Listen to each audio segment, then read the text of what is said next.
Hello everyone. सवाल पूछने में डर लगता है। आपको सवाल पूछने में इतना डर क्यों लगता है?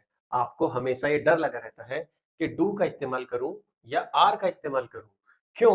आप कंफ्यूज हो गए हो। आप पूछ लेते हो आर यू नो दिस, आप पूछ लेते हो आर यू नो दिस, और सब ने सुना, लेकिन आप एम्बेरेस्ड हो जाते हो। आप एम्बेरेस्ड हो जाते हो। कभी नहीं होगा। आज के बाद, आज की क्लास के बाद कभी भी आप गलत क्वेश्चन नहीं पूछोगे। सेम वर्ड ऑर्डर आप भूल जाते हो या आप वर्ड ऑर्डर भूल गए हो, तो जैसे आप बोलते यू डिड गो यस्टरडे, आप क्वेश्चन पूछना चाह रहे थे लेकिन आपने उसकी फॉर्मेशन एक आंसर के रूप में कर दी। लोगों को समझ तो आ गया, लेकिन आप उस एम्बेरसमेंट से अपने आप को नहीं बचा पाए। यदि ऐसा है तो आज के बाद ये भी खत्म हो जाएगा।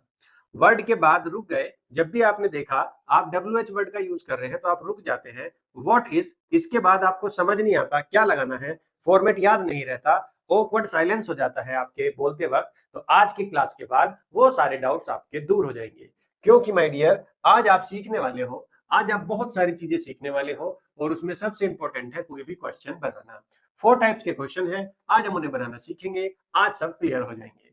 सबसे पहले क्वेश्चन का कंफ्यूजन आज खत्म हो जाएगा कि डू से लगाना है या आर से लगाना है, कौन सा कब यूज करना है, ये कंफ्यूजन आज आपका दूर होगा। साथ ही डू, डज, डिड, इनसे कैसे क्वेश्चन बनाने हैं, यस और नो क्वेश्चंस के आंसर कैसे देने हैं, पास्ट और प्रेजेंट में कैसे देने हैं, एक सिंपल फ्लिप फॉर्मूले पे हम आज बात करेंगे।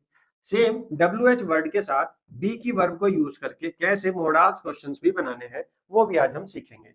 आज हम सीखेंगे व्हाट से, वेयर से, व्हेन से, आर से, इट से, एम से, कैन से, विल से, सारे पैटर्न्स को आज हम कवर करेंगे। रियल कन्वर्सेशन हम करके देखेंगे और फुल प्रैक्टिस को आज हम ऑन करेंगे। 3 रियल डायलॉग्स, रोल प्ले, और आज की क्लास में आप क्वेश्चन बनाना सीखोगे। वेलकम माय डियर फ्रेंड, बोल तो इंग्लिश कोर्स में मॉड्यूल 3 के लेसन 17 में हम आ गए हैं। आज हम क्वेश्चन फॉर्मेशन को देखेंगे। How to ask anything in English, आप किसी से भी कुछ भी इंग्लिश में कैसे पूछ सकते हैं, नेचुरली और कॉन्फिडेंटली। पूछ तो आप हिंदी में भी सकते हैं, but because we are learning English तो we will learn how to ask anything in English. Do does did से कैसे बात करनी है, बी वर्ब से कैसे बात करनी है, डब्ल्यू एच क्वेश्चन से कैसे बात करनी है, और मोडाल से कैसे बात करनी है। तो आप देख रहे हैं उड़ान career academy, sentence building tool kit पे हम काम कर रहे हैं। हिंदी में पढ़ाते हैं, इंग्लिश बोलना सिखाते हैं। चलिए सबसे पहले फ्लिप रूल को देख लेते हैं कि फ्लिप रूल क्या होता है। फ्लिप रूल के माध्यम से, फ्लिप रूल के थ्रू हम ये समझेंगे किस तरीके से आप क्वेश्चंस को फ्रेम कर सकते हैं। देखिए फ्लिप रूल एक रूल है, सब क्वेश्चंस इसी से बनते हैं। आप समझिए फ्लिप रूल क्या है। कोई भी एक अगर स्टेटमेंट है तो आप बोलते हो यू, सिंपल यू के लिए मैंने एग्जांपल दिया, आप ही भी लगा सकते हो, सी भी लगा सकते हो, यानी कि मेन पर्पस है सब्जेक्ट का। सब्जेक्ट आती है, उसके बाद हेल्पिंग वर्ब आती है, और उसके बाद मेन वर्ब आती है। ये होता है एक स्टेटमेंट। अब यदि आपको क्वेश्चन पूछना है तो बस इसी फॉर्मेशन को आपको फ्लिप करना होता है। फ्लिप करने के लिए ये जो हेल्पिंग वर्ब है ये आती है पहले। हेल्पिंग वर्ब कहाँ आ जाती है? पहले। और हेल्पिंग वर्ब के बाद आता है सब्जेक्ट, यानी कि ये फ्लिप हो जाती है, और उसके बाद आती है मेन वर्ब। बस ये जो फॉर्मूला है यही क्वेश्चन बनाने का रामबाण फॉर्मूला है।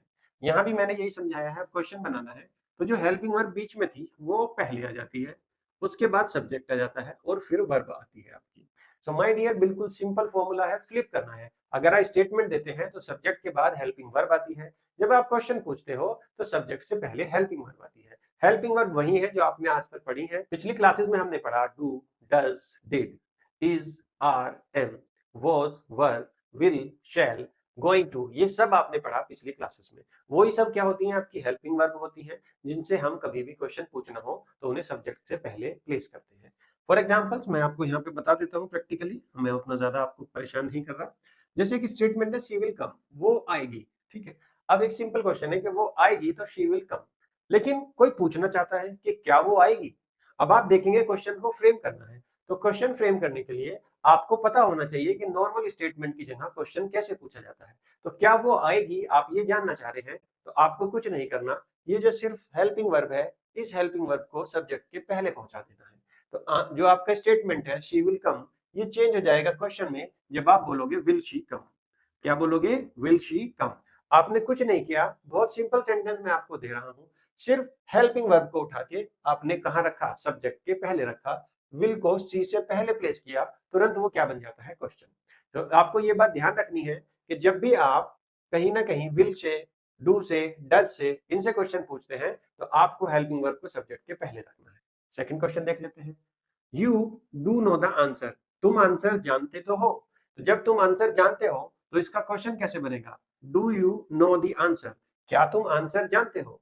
तो अगर आप जानते हो तो बता सकते हो yes I do know the answer.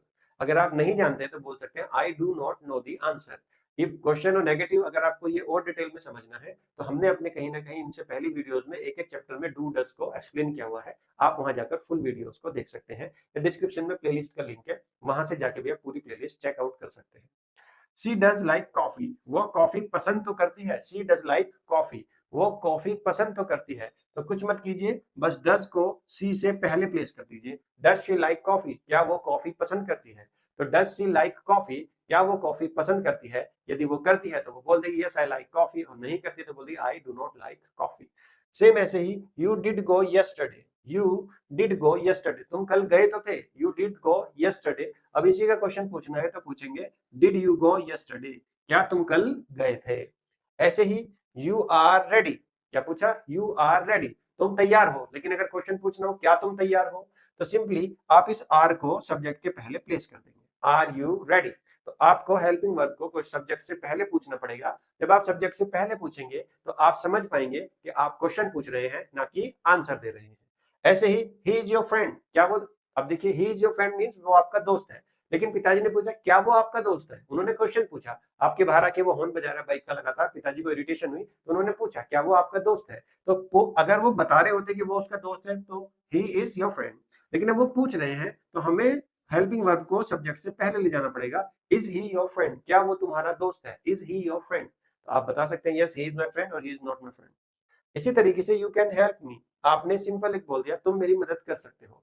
तो अगर वो पूछ रहा था तो उसने पूछा मैं आपकी मदद करूं, तो आपने बोला yes you can help me. लेकिन अब वो करना नहीं चाहता तो आप उससे पूछ रहे हो क्या आप मेरी मदद कर सकते हो? आप मेरी मदद कर सकते हो। अब आप पूछ रहे हो तो आपको बस कैन को सब्जेक्ट से पहले पहुंचा देना है। तो कैन यू हेल्प मी, क्या आप मेरी मदद कर सकते हैं? तो कैन यू हेल्प मी करके आप उन सारे सेंटेंसेस के क्वेश्चंस पूछ सकते हैं। सिर्फ आपको हेल्पिंग वर्ब को सब्जेक्ट से पहले प्लेस करना। अब देखिए आपकी अंडरस्टैंडिंग के लिए मैंने ना ये 3 सेंटेंसेस को प्लेस किया है ताकि आप समझ पाएं कि ये हेल्पिंग वर्ब क्यों लगी है। इन तीनों सेंटेंसेस में हेल्पिंग वर्ब लगाने की जरूरत नहीं है, लेकिन मैं आपको ये बताने के लिए कि आप जब इन सेंटेंसेस को यूज करें तो इसमें क्या हेल्पिंग वर्ब ऑलरेडी इंक्लूडेड होती है जिसको आपको क्वेश्चन पूछते वक्त इधर अप्लाई करना होता है। अगर आप इस क्वेश्चन को बोलना चाहेंगे तो आप बोलेंगे आई यू नो दी आंसर, तुम आंसर जानते हो। यू नो दी आंसर, तुम आंसर जानते हो। ये ऐसे बोलना था, ठीक है। लेकिन मैंने इसमें डू लगाया ये बताने के लिए कि इसकी हेल्पिंग वर्ब डू है। तो डू जब सिंपल प्रेजेंट में आप बात करते हैं तो do as a helping verb use करती है, आपको उसको बोलने की जरूरत नहीं होती पॉजिटिव सेंटेंसेस में। जैसे you do know the answer, इसका एक्चुअल मीनिंग हो जाएगा तुम आंसर जानते तो हो, जानते तो हो। जबकि हम कहना क्या है, तुम आंसर जानते हो। अगर आपको सिंपली बोलना है तुम आंसर जानते हो तो आप बोलोगे यू नो द आंसर। लेकिन अगर आप बोलना चाहते हैं तुम आंसर जानते तो हो तो आप बोलोगे you do know the answer. ठीक है, ये इसका एग्जैक्ट मीनिंग है। लेकिन मैंने आपकी हेल्पिंग वर्ब की प्रॉब्लम को सॉल्व करने के लिए बस इन्हें लिखा है, डू को, डस को और डिड को। इनको लिखने की आवश्यकता नहीं है। आप सिंपली बोल सकते हो सी लाइक्स कॉफी। क्या बोल सकते हो? सी लाइक्स कॉफी। लेकिन आपकी अंडरस्टैंडिंग को बिल्ड करने के लिए मैंने इसमें लगा के दिखाया। अब देखिए डज लगाने से ये हेल्पिंग वर्ब है इसकी, लेकिन अगर आप डज लगा के बोलोगे शी डज लाइक कॉफी, अरे वो कॉफी पसंद करती तो है, फिर मीनिंग ये हो जाता है। ऐसे ही यू डिड गो यस्टरडे, तुम कल गए तो थे। एक तो बोलते तुम कल गए थे तो उसमें आप बोलेंगे यू वेंट यस्टरडे। आप सिंपली बोलेंगे you went yesterday, you went yesterday. ठीक है, तुम कल गए थे। लेकिन आप कहना चाह रहे तुम कल गए तो थे, तो यू डिड गो यस्टरडे, तुम कल गए तो थे। तो ये तो मैंने आपको अंडरस्टैंडिंग बिल्ड करने के लिए कि इनकी हेल्पिंग वर्ब ये होती है, यहाँ पर प्लेस कर दिया। एक्चुअल में मीनिंग इनका जो है वो मैंने बता दिया। तुम आंसर जानते तो हो, तुम कॉफी पसंद करते तो हो, तुम कल गए तो थे, तो ये है इनका एक्चुअल मीनिंग। और नॉर्मल सेंटेंस अगर बोलते you know the answer, she likes coffee और यू वेंट यस्टरडे, ये है। अगर आपको समझ नहीं आया इनका मीनिंग तो आप इसको रहने दे सकते हैं, छोड़ सकते हैं। मैंने आपको एक एक्स्ट्रा इन्फॉर्मेशन दी है, जबकि इस टॉपिक से रिलेटेड बात ये थी कि हेल्पिंग वर्ब को सब्जेक्ट से पहले लगाना है। ओके, कोई डाउट है तो आप मुझे कमेंट में बता सकते हैं। अब देखिए डू डज और डिड से कैसे क्वेश्चन पूछते हैं, डू से, डज से और डिड से क्वेश्चन कैसे पूछे जाते हैं। सबसे मेन बात एक्शन क्वेश्चन होता है, प्रेजेंट और पास्ट में पूछते हैं, सबसे ज्यादा यूज होने वाला क्वेश्चन टाइप है ये। दूसरी सबसे बड़ी बात, जब भी आप डू डज और डिड से क्वेश्चन पूछोगे तो ज्यादातर आंसर आपके यस और नो में आते हैं। किसमें आते हैं? यस और नो में। लाइक प्रेजेंट में आप डू से पूछेंगे और डू जो लगता है वो आई वी यू दे के साथ लगता है। अगर आपको डिटेल्ड वीडियो देखनी है तो पिछली वीडियो जाके देख सकते हो। तो माय डियर आप पूछोगे डू यू लाइक टी, तो इसका आंसर यस और नो में आ जाएगा, यस और नो। क्या आपको चाय पसंद है? यस। क्या आपको चाय पसंद है? नहीं। तो ज्यादातर का आंसर यस और नो में होता है। डू दे प्ले क्रिकेट, क्या वो क्रिकेट खेलते हैं? तो आपने बताना है, तो यस और नो में आंसर आ जाएगा। तो यस और नो में इनका ज्यादातर आंसर आता है। ध्यान देने वाली बात, बस डू सब्जेक्ट से पहले आ गया, डू सब्जेक्ट से पहले आ गया। जब भी आप बोलोगे तो आप बोल सकते हो do you like tea, do you like coffee, do you like ice cream, do you like to go to gym, do you like to water the cow, do you like to mop the floor, do you like to prepare the food, do you like to take photos, do you like to go abroad, do you like to study English? बताओ। अब अगर आप पसंद करते हो तो बोल सकते हो। इसी तरीके से डस, डस को देखेंगे तो ये भी प्रेजेंट में यूज होता है, और ही, शी, इट, और किसी चीज का कोई नेम हो। नेम से मेरा मतलब है राजा, रानी, मनोज, आकिब, है ना, कोई भी जो भी नाम हो सकते हैं वो सब। चलो एक लड़की का नाम लिख देता हूँ, सीता, है ना, फिर आप कहोगे लड़की का नाम लिखा। इट या कोई भी सिंगुलर चीज है उसके साथ आप डस का यूज करते हो। जैसे डस शी स्टडी डेली, क्या वो डेली पढ़ती है? इसका आंसर भी यस नो में आ जाएगा, हाँ वो पढ़ती है। क्या वो डेली पढ़ती है? नहीं। तो बस सब्जेक्ट से पहले डस को लगाइए, और वर्ब की बेस फॉर्म का ही यूज होता है, ये आपको पता है सारी चीजों के बारे में। इसी तरीके से डज है तो डज ही नो यू, क्या वो तुम्हें जानती है, क्या वो तुम्हें जानता है? अगर वो जानता है तो बोल सकते यस ही नोज मी, और नहीं जानता तो बोल सकते ही डज नॉट नो मी। ऐसे ही डिड देखिए पास्ट में यूज होता है, इसमें सब्जेक्ट का कोई कंफ्यूजन नहीं, सभी सब्जेक्ट के साथ डिड लगता है। डिड यू गो, क्या तुम गए थे? डिड सी ईट, क्या उसने खाया था? डिड दे कॉल, क्या उन्होंने फोन किया था? तो सबके साथ डिड, यू के साथ भी डिड, सी के साथ भी डिड, दे के साथ भी डिड का यूज होता है, कोई कंफ्यूजन नहीं। क्वेश्चन पूछ लेते हैं, डू यू स्टडी इंग्लिश, तो आप बताइए डू यू स्टडी इंग्लिश, तो आप बता सकते हैं यस आई स्टडी इंग्लिश, और अगर नहीं पढ़ते तो बोल सकते हैं I do not study English. Did you eat breakfast, क्या आपने नाश्ता किया था? यस आई ईट ब्रेकफास्ट, और I did not eat breakfast. Do you like cricket, क्या आपको क्रिकेट पसंद है? यस आई लाइक क्रिकेट, अगर आपको पसंद है तो बोल सकते हैं I do not like cricket but I like football. ऐसे ही डज शी वर्क हियर, क्या वो यहाँ पर काम करती है? Yes she works here but she no longer is in the office, तो वो लेकिन अभी ऑफिस में नहीं है। Does she know the answer, क्या वो आंसर जानती है? Yes she knows the answer. As you know the answer that if you want to learn English, that you will have to subscribe our YouTube channel, Udan Career Academy, and see the playlist of Bol the English. And if you want to pay something, and if you want to get a professional English spoken course, so we have a very sophisticated and specifically designed for Hindi medium student, the Bol Speaker course, in which you learn in 30 lessons that how to speak in different scenario, and after learning in 30 lessons you will definitely be a fluent spoken English speaker। फिर यार आगे आप ये पूछ सकते हैं, जैसे यहाँ पे ये कह रहे हैं did she call you last night, क्या उन्होंने कल रात कॉल किया था? तो आप बोल सकते हो yes she called me last night, और मना करना है तो बोल सकते हो she did not call me last night. तो ये क्वेश्चन आंसर का पैटर्न मैं ऑलरेडी इनके टॉपिक्स में डू में, डज में, डिड में ऑलरेडी एक्सप्लेन कर चुका हूँ, आपको जाके देख सकते हैं। अब देखिए कुछ क्वेश्चंस आपको बी से फॉर्म करने होते हैं। बी का मतलब होता है, बी जो है वर्ब के क्वेश्चंस होते हैं, बी की फॉर्म होती है आर, इज, एम, वाज, वर, ठीक है। ऐसे ही विल बी और शैल भी होते हैं, विल बी और शैल बी, ये भी होते हैं बी की फॉर्म। और भी होती है लेकिन अभी जितना हमें पढ़ना है सिर्फ उतना ही आपको बता देता हूँ। स्टेट या कंडीशन के बारे में बी वर्ब को फ्रंट पर ले आओ, यानी कि जैसे आपने अभी फ्लिप रूल को पढ़ा कि आप हेल्पिंग वर्ब को सब्जेक्ट से पहले ले जाते हो, सेम ऐसे ही बी फॉर्म को भी आपको किससे पहले ले जाना है? सब्जेक्ट से पहले ले जाना है क्वेश्चंस को फॉर्म करने के लिए। और बी उससे जो क्वेश्चन पूछे जाते हैं वो आपको ध्यान रखने हैं, वो ज्यादातर यस और नो के आंसर नहीं देते, उनमें कहीं ना कहीं एक एक्सप्लेनेशन देनी होती है, एक हल्की सी एक्सप्लेनेशन उसमें जरूरी होती है। चाहे नहीं भी दो, यस नो में भी हो सकता है, लेकिन आप हल्का सा एक यस और नो का आंसर होता है। एम, आर, इज और उसके बाद सब्जेक्ट, ऐसे ही पास्ट में वॉज, वर और उसके बाद सब्जेक्ट, फ्यूचर में विल बी, शैल बी और उसके बाद सब्जेक्ट। जैसे अभी हम प्रेजेंट और पास्ट की बात करें तो आर यू से पूछेंगे तो आर यू रेडी, क्या आप तैयार हो? हाँ मैं तैयार हूँ, आप बोल सकते हैं। एम आई राइट, क्या मैं ठीक हूँ, क्या मैं सही हूँ? तो आप बोलते क्या मैं सही हूँ, तो आप बोलते यस यू आर राइट। वैसे ही वॉज ही एंग्री, क्या वो गुस्से में था? वॉज ही एंग्री, क्या वो गुस्से में था? इज इट रेनिंग आउटसाइड, क्या बाहर बारिश हो रही है? तो आप इतने सारे क्वेश्चंस पूछ रहे हो सिर्फ किससे? इज, आर, एम से।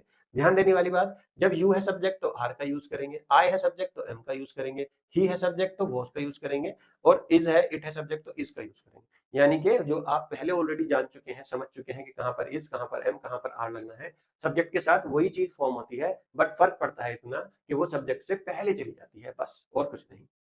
जैसे इज शी और he, is she your teacher, क्या वो तुम्हारी टीचर है? आर दे कमिंग टुनाइट, क्या वो आज रात आ रहे हैं? तो देखिए इज सी के साथ इज और ए के दे के साथ are. Were you at home yesterday, क्या तुम कल घर थे? तो यू से यू के लिए क्या आया? वर, लेकिन पास्ट में। ऐसे ही are we on the right track, क्या हम सही रास्ते पर हैं? Yes you are exactly on the right track to learn spoken English because you are watching our videos on our YouTube channel, so you are on the very right track, do not lose this track, otherwise you will be distracted by the so many social media influencer who may consume your time but won't give you any content that will help you to learn English। WH questions का देखते हैं। जब WH question से कोई question पूछना होता है तो ध्यान रखेंगे, जब भी WH क्वेश्चन से क्वेश्चन पूछा जाएगा तो हमेशा ही आपको एक्सप्लेनेशन देना है, कभी भी यस नो से काम नहीं चलेगा। जैसे WH क्वेश्चंस का ओपन एंड सवाल होता है, कुछ भी आप इसका आंसर दे सकते हो। तो WH वर्ड का सबसे फॉर्मेशन सिंपल है, आप WH वर्ड को लगाते हो, हेल्पिंग वर्ब को लगाते हो, फिर सब्जेक्ट और फिर मेन वर्ब को लगाते हो। ये फॉर्मूला किसी भी ओपन क्वेश्चन के लिए है। दोबारा WH वर्ड, हेल्पिंग वर्ब, फिर सब्जेक्ट और फिर मेन वर्ब और बाकी का पार्ट और लास्ट में क्वेश्चन मार्क लगा देते हैं। ठीक है, जैसे आप किसी से जानना चाहते हो व्हाट्सएप कि आप क्या करते हो, तो आप पूछते हो व्हाट डू यू डू, आप क्या करते हो। तो आप देखेंगे इस फॉर्मेशन को जब ध्यान से देखेंगे तो आप समझेंगे सबसे पहले तो WH वर्ड आया, ठीक है, उसके बाद हेल्पिंग वर्ब आई, तो इसमें हेल्पिंग वर्ब क्या है, डू। फिर उसके बाद सब्जेक्ट आया, फिर आपने लगाया सब्जेक्ट, फिर मेन वर्ब, इत्तेफाक से इसकी मेन वर्ब भी डू ही है। तो डू हेल्पिंग वर्ब भी होती है और डू मेन वर्ब भी होती है, यानी कि डू मतलब करना और डू मतलब प्रेजेंट में क्वेश्चन या नेगेटिव आंसर देने के लिए यूज होने वाला वर्ड। तो my dear what do you do, तो व्हाट से आपने पूछा तुम क्या करते हो, अब आप ये नहीं कहते yes, what do you do, yes, what do you do, no. इनका आंसर यस और नो में नहीं आएगा, आपको बोलना पड़ेगा yes I work for a company, I am a student, I am a housewife, I am a teacher, I am an engineer, I am just doing nothing. तो आप कुछ भी बोल सकते हो। ओके, ऐसे आप वेयर से जब किसी की लोकेशन के बारे में पूछना चाहें तो वेयर से पूछते हैं। वेयर डज शी लिव, वो कहाँ रहती है। फॉर्मेशन देखिए, सबसे पहले क्वेश्चन वर्ड पूछा, लगाया आपने, फिर हेल्पिंग वर्ब, फिर सब्जेक्ट और फिर main verb. Got my point. तो आप इस तरीके से जब क्वेश्चन की फॉर्मेशन करते हैं तो वो कभी भी गलत नहीं होती, आप बहुत अच्छा और कॉन्फिडेंट महसूस करते हो just because you know that how to form a question. If you know how to form a question then you will confidently ask the question, and maximum time you will get the answer when you will ask a right question. And if you are not able to ask a right question, it means that you don't know enough to survive in this world, because asking is a very important thing. If you know when to ask, what to ask and how to ask, then you will get most of the answers of your confusions and most of the answers of your queries, and you will definitely lead a successful life. वो कहाँ रहती है, वो कहाँ रहती है, तो पता कर लो उसका कहाँ रहती है वो। ठीक है, फिर उसके चक्कर लगाना घर के। फिर कोई आएगा आपकी कंप्लेन करेगा, फिर आप चक्कर लगाना स्टेशन के, पुलिस स्टेशन। व्हेन से हम पूछते हैं जब हमें कोई भी टाइम के बारे में जानकारी लेनी हो। तो व्हेन डिड यू अराइव, आप कब पहुंचे, तो व्हेन डिड यू अराइव, आप कब पहुंचे। अब देखिए व्हेन से पूछा, पास्ट में पूछा, आप प्रेजेंट में भी पूछ सकते हैं, फ्यूचर में भी पूछ सकते हैं। इन्होंने क्या किया, पास्ट से पूछा, अगर प्रेजेंट में पूछना होता तो डू लगा देते, फ्यूचर में पूछना होगा तो विल लगा देंगे। लेकिन फॉर्मेशन पे ध्यान देना है कि फॉर्मेशन नहीं चाहिए होगी। जैसे व्हेन जो है ये क्या है, WH वर्ड है, डिड क्या है, एक हेल्पिंग वर्ब है, यू क्या है, एक सब्जेक्ट है, और अराइव क्या है, एक वर्ब। तो व्हेन डिड यू अराइव, इसी तरीके से तुम कब पहुंचे ये आपने पूछा। ऐसे ही हु से जब आप बात करना चाहें तो हु से आप पूछते हैं जब आप किसी पर्सन की आइडेंटिटी जानना चाहते हैं तो आप यूज करते हैं हु का। बस ध्यान रखना है, पहले WH वर्ड आएगा, उसके बाद हेल्पिंग वर्ब आएगी, फिर सब्जेक्ट आएगा, और उसके बाद अगर कोई जरूरी है तो वर्ब आ जाएगी। तो जैसे इसमें आप जानना चाहते हैं टीचर की आइडेंटिटी कि हु इज योर टीचर, तो आप बता सकते हैं Miss Sunita ma'am is my teacher या Mister Raman is my teacher. इसी तरीके से आप अलग अलग सेंटेंसेस में अलग अलग तरीके से आइडेंटिटी पूछ सकते हैं। लाइक आप कहीं क्राउड में हैं तो आप वहां पे पूछ सकते हैं who is your father, who is your friend, who is your classmate, who is your colleague, who is your batchmate. आप किसी की भी आइडेंटिटी पूछ सकते हैं हु का यूज करके। तो कोई भी WH वर्ड लगाइए, WH वर्ड लगाकर उसके सामने आपको हेल्पिंग वर्ब लगानी है, उसके बाद सब्जेक्ट को और फिर मेन वर्ब को यूज करना है। सेम ऐसे ही आप वाई से पूछ सकते हैं किसी भी रीजन को, रीजन यानी कि किसी भी चीज के कारण को आप पूछ सकते हैं, किससे, आप पूछ सकते हैं वाई से। तो like why are you late, आप लेट क्यों है, तो वाई से आपने पूछा कि वाई आर यू लेट, आप लेट क्यों है, तो वाई लगेगा और उसके बाद आप हेल्पिंग वर्ब लगाएंगे, फिर सब्जेक्ट लगाएंगे और फिर मेन वर्ब लगाएंगे। तो आप लेट क्यों हुए या आप लेट क्यों है, ये पूछने के लिए आप वाई का यूज करेंगे। Why are you studying, why are you going to Delhi, why do you work out in the morning, why do you buy new bicycle, या why will you go to Mumbai. तो ये सारे क्वेश्चन आप पूछ सकते हैं जब आपको किसी भी चीज का रीजन जानना हो। Like why do you watch the bold speaker course, या why do you watch the bold the English course, या why do you watch YouTube videos on our channel Udan Career Academy। So you may have any reason which directing you to watch our videos so that you can improve your English and speak confidently in your daily routine life, whether you are working or just college or school going, or you are just a simple housemaker। How से आप पूछते हैं किसी भी चीज को कैसे define किया जाता है, यानी कि जब भी आप किसी चीज का तरीका पूछते हैं तो आप यूज करते हैं हाउ का। जब भी कोई तरीका पूछना हो तो आप हाउ का यूज करते हैं। बस याद रखनी है फॉर्मेशन कि हाउ के बाद हेल्पिंग वर्ब आएगी, फिर सब्जेक्ट आएगा, फिर वर्ब आएगी और फिर जो भी रेस्ट ऑफ द थिंग है। तो how did you learn English, आपने इंग्लिश कैसे सीखी, तो आप बता सकते हो कि that you subscribe to our YouTube channel and watched bold the English course and then purchased bold speaker course. Link description में है, आप भी खरीद सकते हैं। विच का मतलब होता है जब आप किसी चीज को सेलेक्ट कर रहे हो, जब आप दो में से किसी एक चीज का सिलेक्शन करते हैं तो आप यूज करते हैं विच का। जब भी आप कोई चीज ऑप्शंस के माध्यम से चूज करते हैं तो आप यूज करते हैं विच का। तो which book do you prefer, आपके सामने दो बुक रखी हुई है, तो आपसे अब सिलेक्शन करवाना है कि कौन सी बुक आपको ज्यादा अच्छी लगती है। तो which book do you prefer, आप कौन सी किताब को प्रेफर करेंगे। सेम आप ये पूछ सकते हैं which bike do you prefer, which car do you prefer, which English spoken course do you prefer, which friends do you prefer. तो आप विच से कोई सा भी क्वेश्चन पूछ सकते हैं जहां पर भी आपको दो से ज्यादा में से किसी चीज को सिलेक्ट करना हो। ऐसे ही हाउ मच से आप मात्रा का पता चलाते हैं, किसी भी चीज की मात्रा का पता करते हैं। जैसे how much does it cost, ये कितना, यानी कि ये कितना क्या करती है, कॉस्ट करती है, या ये कितने की है।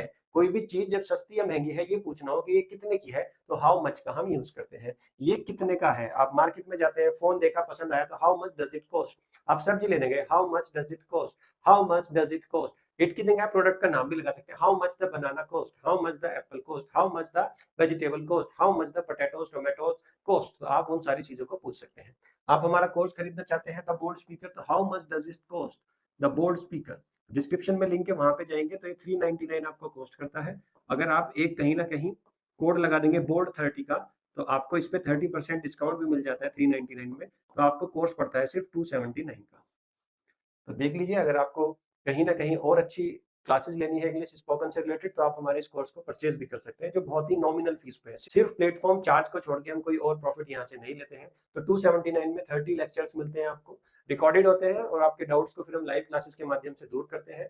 साथ ही लाइफ टाइम सपोर्ट रहती है, टेलीग्राम व्हाट्सएप पे आपके जो भी डाउट्स हैं उनको हम सोल्व करते हैं, और ये कोर्स लाइफ टाइम एक्सेस होता है, आप कितने भी बार देख सकते हैं। So my dear, WH question से यस नो के आंसर नहीं आते, वो आपको एक्सप्लेन करना पड़ता है पूरा का पूरा, और पूरी इंफॉर्मेशन देनी होती है कि आप क्या यूज कर रहे हो। तो इसी तरीके से WH क्वेश्चन से पूछते रहिए और एंजॉय करते रहिए।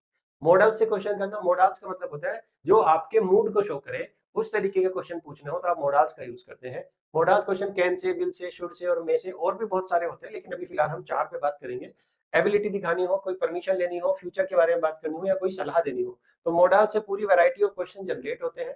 करना कुछ नहीं है, क्वेश्चंस के लिए मॉडल पहले आ जाता है। जैसे हेल्पिंग वर्ब पहले आ रही थी ना, तो मॉडल्स क्या जाते हैं, पहले आ जाते हैं, और फिर सब्जेक्ट और वी बनाता है।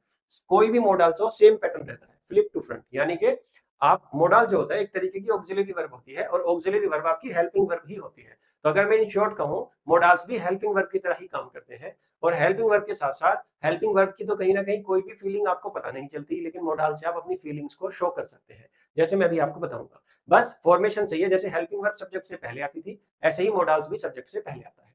देखिए, अगर आपको एबिलिटी या रिक्वेस्ट दिखानी हो तो आप कैन का यूज करते हैं। जैसे कैन यू हेल्प मी, तो आप देखेंगे तो यहाँ पर आप क्या कर रहे हैं, रिक्वेस्ट कर रहे हैं कि आप मेरी मदद कर सकते हैं क्या, कैन यू हेल्प मी। तो रिक्वेस्ट को शो करने के लिए आप कैन का यूज कर सकते हैं। Can I use your phone, आप यहाँ पर क्या ले रहे हैं, देखिए रिक्वेस्ट कर रहे हैं, क्या मैं आपका फोन यूज कर सकता हूँ, क्या मैं आपका फोन यूज कर सकता हूँ, तो आप रिक्वेस्ट कर रहे हो तो कैन से कर सकते हैं। कैन सी स्पीक फ्रेंच, अब क्या वो फ्रेंच बोल सकती है, तो देखिए ये उसकी बोलने की एबिलिटी को चेक कर रहे हैं, तो हम कैन से पूछेंगे, can she speak French. Ability ऐसी, can you lift 100 kg weight, तो आपकी एबिलिटी है तो कैन से पूछेंगे। सेम विल, देखिए मॉडल्स का ही काम करता है, लेकिन आप इसे फ्यूचर इंडेफिनिट में भी पढ़ चुके हैं, फिर भी मैं बता दूं, फ्यूचर और प्रॉमिस को शो करने के लिए विल यू कम टुमारो, तो फ्यूचर की बात हो रही है, आने वाले कल की, कि क्या तुम कल आओगे, आने वाले कल की बात हो रही है, तो विल से पूछेंगे।